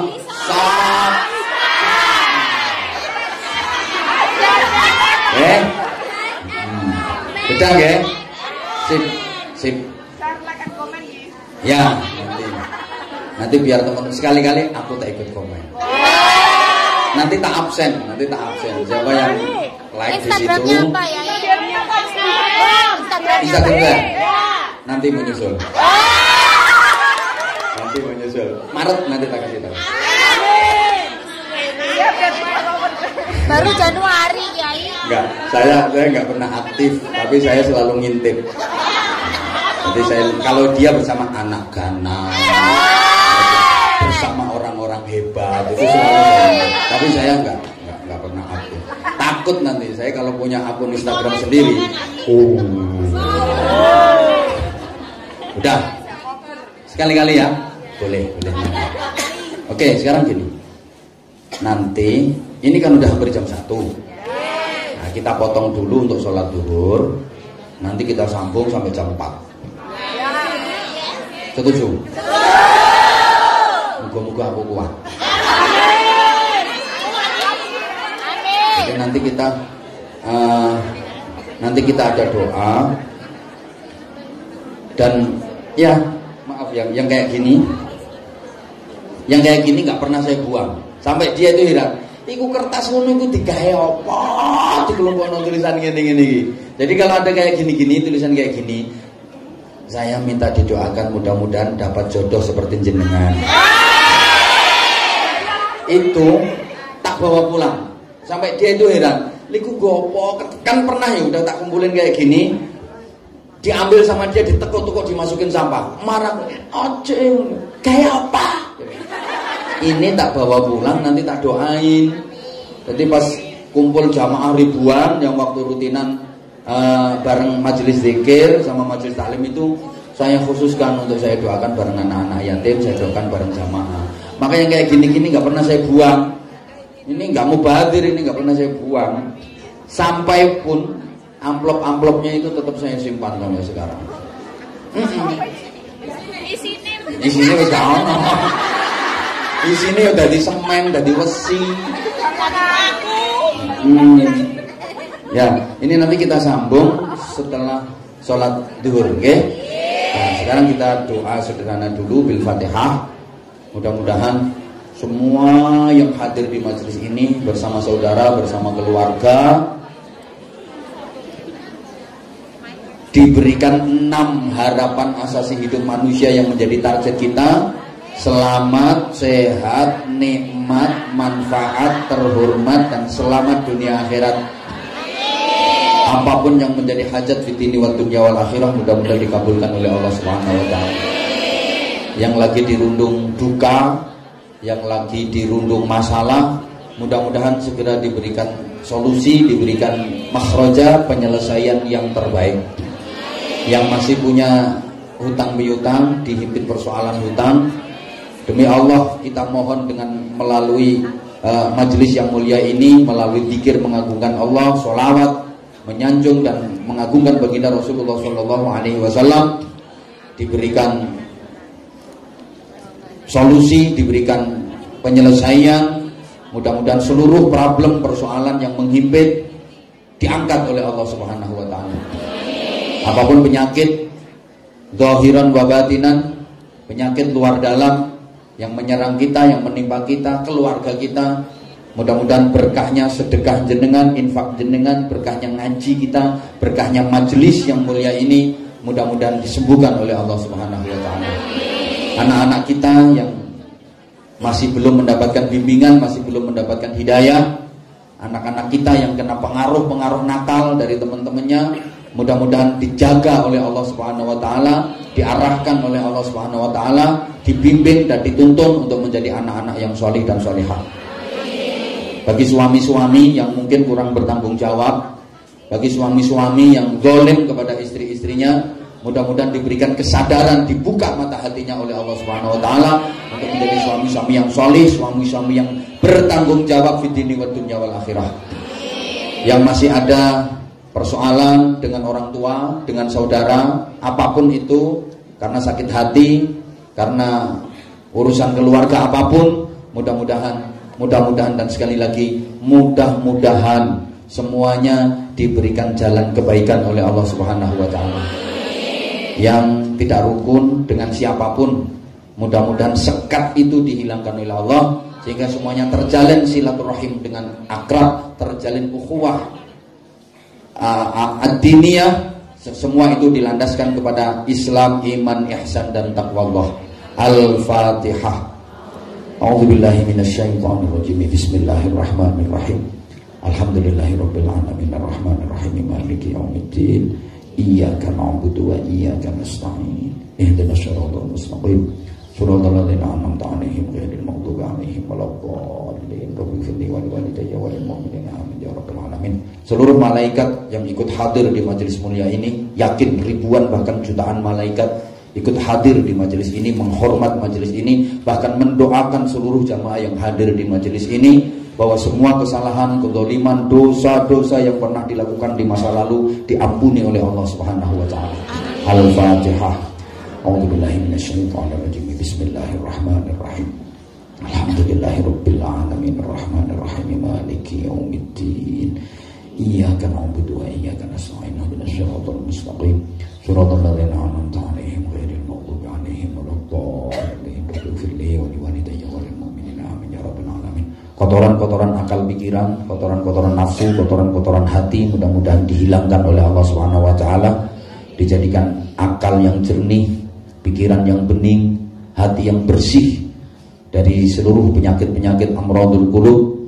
Mudah-mudahan semuanya penyakit-penyakit akal pikiran, penyakit-penyakit nafsu, penyakit-penyakit hati disembuhkan oleh Allah Subhanahu wa taala, sehingga nanti kita mempunyai qalbun salim, hati yang selamat, hati yang bersih. Al-Fatihah.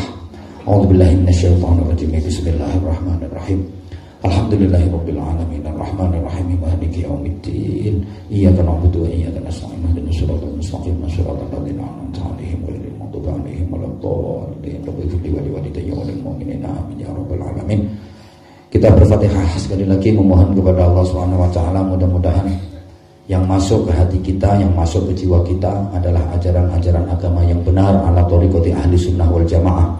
Seluruh aliran-aliran, faham-faham yang tidak sesuai dengan ajaran Rasulullah SAW, para sahabat, para tabi'in, para ulama, para habaib yang berhaluan ahlu sunnah wal jamaah, ajaran-ajaran selain itu mudah-mudahan ditangkal oleh Allah Subhanahu wa taala. Jangan sampai meracuni pikiran-pikiran kita, memasuki hati-hati kita. Kita tetap kuat dalam memegang akidah ahlu sunnah wal jamaah, dibimbing Allah sampai kematian datang, sampai nanti kita di akhirat dikumpulkan bersama kelompok ahlu sunnah wal jamaah. Al-Fatihah. A'udzubillahi minasyaitonir rajim. Bismillahirrahmanirrahim. Alhamdulillahirabbil alamin arrahmanir rahim maliki yaumiddin. Iyyaka na'budu wa iyyaka nasta'in. Ihdinas siratal mustaqim. Shiratal ladzina an'amta 'alaihim ghairil maghdubi 'alaihim waladdallin. Rabbighfirli wa liwalidayya wa lil mu'minina amin ya rabbal alamin. Allahumma sholli ala sayyidina Muhammadin wa ala alihi sallim radhiyallahu tabaraka wa ta'ala an kulli sahabati Rasulillah ajma'in. Alhamdulillahirabbil alamin. Allahumma sholli ala sayyidina Muhammadin tibbil qulubi wa dawaiha wa afiyatil abdani wa shifaiha wa nuril absari wa diyaiha wa ala alihi wa sahbihi wa sallim. Allahumma sholli ala sayyidina Muhammadin salatan tarqiya biha ar-ra'ba wal haibata fi qulubil kafirin wal musyrikin wal zalimin wal fasiqin wal mufsidin wa ala alihi wa sahbihi wa sallim. Allahumma sholli ala sayyidina Muhammadin salatan tas'u biha alaina al-arzaq wa tuhassinu biha lana al-akhlaq wa ala alihi wa sahbihi wa sallim. Rabbana zalamna anfusana wa illam taghfir lana wa tarhamna lanakunanna minal khasirin. Ya Allah ya Rahman ya Rahim ya dzal jalali wal ikram. Wahai yang maha menatap, wahai yang maha mendengar, wahai yang maha gagah, wahai yang maha perkasa, wahai yang maha sempurna, wahai yang maha segalanya. Inilah kami ya Allah, hamba-hambamu yang berlumur dosa, hamba-hambamu yang bergelimang maksiat, hamba-hambamu yang banyak berbuat kezaliman, banyak melakukan dosa. Bersimpuh di hadapanmu ya Allah, memohon maghfirahmu ya Allah, di majelis yang mulia ini, di acara yang mulia ini, di tempat yang mulia ini. Kami memohon kepadamu yang maha mulia, curahkan maghfirahmu, curahkan ampunanmu ya Allah. Sekelam apapun masa lalu kami, ampuni ya Allah. Seburuk apapun kelakuan kami di masa lalu, maafkan ya Allah. Sebanyak apapun kesalahan kami, hapuskan ya Allah. Sejelek apapun aib-aib diri kami, ampunkan ya Allah. Ya Allah, kami selalu menganiaya diri kami. Kami banyak berbuat zalim kepada diri kami, kepada orang tua kami, kepada keluarga kami, kepada suami kami, kepada anak-anak kami. Kami belum bisa melakukan yang terbaik untuk kedua orang tua kami. Kami belum bisa menjadi orang tua yang baik dalam mendidik anak-anak kami, mengantarkan mereka agar menjadi sholih dan sholihah. Kami mohon ampunanmu ya Allah. Kami mohon ampunanmu ya Allah. Di usia kami sampai hari ini, Engkau maha tahu apa yang terbersih di hati kami. Engkau maha tahu apa yang kami lakukan. Kemaksiatan apa yang kami lakukan. Kezaliman apa yang kami lakukan. Engkau tahu semuanya ya Allah. Karena itu, melalui majelis yang mulia ini, melalui jamaah ini ya Allah, kami mohon kepadamu, ampunkan semua itu ya Allah. Ampunkan dosa-dosa kami. Jangan sampai kelak kami menghadapmu masih ada dosa-dosa yang tersisa. Kami yang berselimut dosa, kami yang bergelimang maksiat, hanya bisa memohon ampunanmu ya Allah. Karena keterbatasan kami, karena keterbatasan waktu kami, karena keterbatasan tenaga kami belum bisa mencurahkan sepenuhnya ibadah kami kepadamu ya Allah. Kami semuanya ikut majikan ya Allah. Kami penuh dengan keterbatasan ya Allah. Ingin rasanya kami bersimpuh di hadapanmu memohon ampun. Karena kami belum bisa menjalankan sholat sebagaimana mestinya. Kami belum bisa membaca Al-Quran sebagaimana mestinya. Kami belum bisa berzikir kepadamu sebagaimana mestinya. Suatu saat nanti kami berjanji ya Allah, ketika waktunya tiba, ketika waktunya luang, ketika waktunya lapang, kami akan menebus semua itu. Jadikan kami orang-orang yang ahli tahajud ya Allah. Jadikan kami orang-orang yang ahli berzikir ya Allah. Jadikan kami orang-orang yang ahli dalam memohon ampunan dan memohon rahmat-Mu ya Allah. Jadikan kami orang-orang yang hatinya selalu tertaut kepadamu. Jadikan kami orang-orang yang selalu mendukung perjuangan di jalan-Mu. Rabbana taqabbal minna innaka antas samiul alim wa tub 'alaina ya maulana innaka antat tawwabur rahim. Kami sadar ya Allah, kami ini bodoh dalam urusan agama. Kami ini bodoh dalam ilmu-ilmu agama. Bahkan kadang-kadang ibadah kami hanya kami lakukan asal Engkau terima ya Allah. Kami sadar ya Allah, kami ini lemah, kami ini zalim, kami ini bodoh. Maka kirimkan kepada kami orang-orang yang bisa membimbing kami, mengantarkan kami menuju ridha-Mu, membimbing kami agar ibadah kami yang hanya segini-gininya ini Engkau terima ya Allah. Rabbana atina fid dunya hasanatan wa fil akhirati hasanatan wa qina adzabannar wa qina adzabannar wa qina adzabannar. Ya Allah, jika ada barang haram yang masuk ke tubuh kami, makanan haram, minuman haram atau apapun yang berkaitan dengan yang haram ada pada tubuh kami, bersihkan ya Allah, bersihkan ya Allah, bersihkan ya Allah. Sucikan batin dan hati kami dari kotoran-kotoran hati, dari kotoran-kotoran akal pikiran. Ya Allah ya Rahman ya Rahim. Di sisa umur kami, jadikan kami anak-anak yang berbakti kepada orang tua kami. Berikan kesempatan kami untuk bisa memuliakan kepada kami rizki yang halal. Kami ingin memberangkatkan umrah kedua orang tua kami ya Allah. Kami ingin bisa memberangkatkan haji kedua orang tua kami ya Allah. Bahkan kami ingin menggandeng mereka, berangkat bersama mereka ya Allah, bersimpuh di hadapan Ka'bah-Mu ya Allah. Kami ingin bersimpuh di Masjidil Haram. Kami ingin berziarah ke makam Rasulullah Shallallahu Alaihi Wasallam bersama orang tua kami, bersama keluarga kami ya Allah. Kabulkan hajat kami ya Allah, kabulkan hajat kami ya Allah. Hanya kepadamu kami memohon, hanya kepadamu kami meminta, hanya kepadamu kami mohon perlindungan. Selamatkan agama kami, selamatkan akidah kami, selamatkan dunia kami, selamatkan keluarga kami, selamatkan anak keturunan kami. Rabbana atina fid dunya hasanah wa fil akhirati hasanatan wa qina adzabannar wa qina adzabannar wa qina adzabannar. Rabbana khtim lana bil iman wal islam wa husnul khatimah.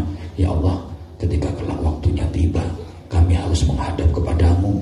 Panggil kami di tempat yang terbaik, panggil kami pada saat yang terbaik, panggil kami pada waktu yang terbaik.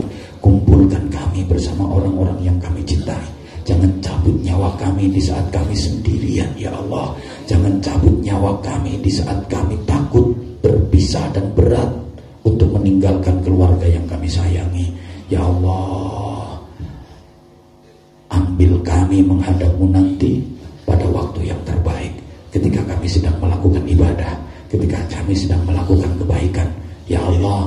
Panggil kami menghadapmu bihusnil khatimah, bihusnil khatimah ya Allah. Seburuk apapun amal kami, sebejat apapun kelakuan kami, tapi kami ingin akhiri hidup kami dengan kebaikan ya Allah. Akhiri hidup kami dengan Islam dan iman ya Allah. Walaupun dosa kami menggunung, walaupun dosa kami menumpuk, walaupun ibadah kami sangat sedikit ya Allah, kami hanya bermohon belas kasihan-Mu, kami hanya memohon rahmat-Mu ya Allah. Kami tahu bahwa yang menentukan nasib kami untuk selamanya adalah akhir kehidupan kami. Dan kami sadar sejauh ini, selama ini, andaikan ditimbang demi Allah, ibadah dan maksiat kami jauh lebih banyak maksiat kami, pahala dan dosa kami jauh lebih berat dosa-dosa kami.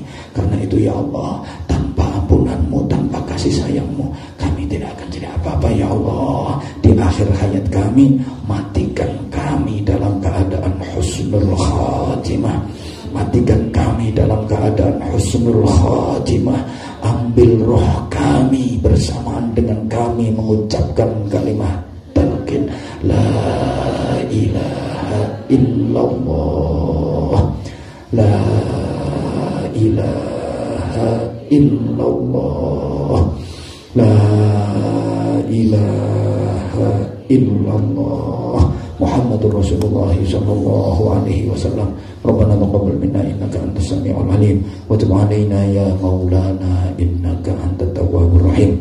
Rabbana atina fid dunya hasanatan wa fil akhirati hasanatan wa qina adzabannar wa qina adzabannar wa qina adzabannar wa adkhilnal jannata ma'al abrar bi rahmatika wa fadlika ya aziz ya ghaffar ya halim ya sattar ya rabbal alamin. Jazallahu anna sayyidina Muhammadan sallallahu alaihi wasallam ma huwa ahluh bi fadli subhana rabbika rabbil izzati amma yasifun wa salamun alal mursalin walhamdulillahi rabbil alamin. Taqabbal minna ya rabb ya rabb ya rabb ya mujibas sa'ilin bi barakatil Fatihah.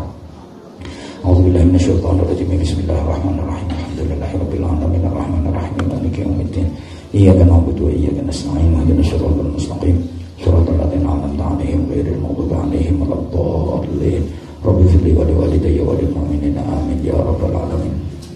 Mungkin ada jamaah yang ingin wakaf secara pribadi atau infak kepada kami secara pribadi dan untuk